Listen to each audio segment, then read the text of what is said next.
నేను పక్కింటి ఆంటీలకి చాలా సార్లు చెప్తాను, మీరు పక్కింటి ఆంటీలు గానో లేదా మేనత్తలు గానో పిన్నులు గానో వదినలు గానో లేదా పెద్దమ్మలు గానో ఉన్నారనుకోండి, ఎరా ఏం చేస్తున్నావు, చదువైపోయిందా, తర్వాత ఏంటి, నెక్స్ట్ ఏంటో వాడికి తెలుసు. వాడి గోల్ వాళ్ళు చూసుకుంటారు.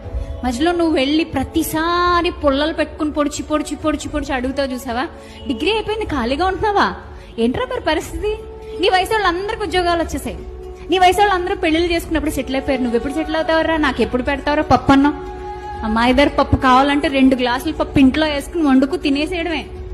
ఎవరో పప్పన్నం కోసం ఎదురు చూసి వాళ్ళని మానసికంగా హింసించకూడదు. ముఖ్యంగా ఎస్పెషల్లీ యూత్ పిల్లల మీద కాన్సన్ట్రేట్ చేసి మాట్లాడుతున్నాను నేను.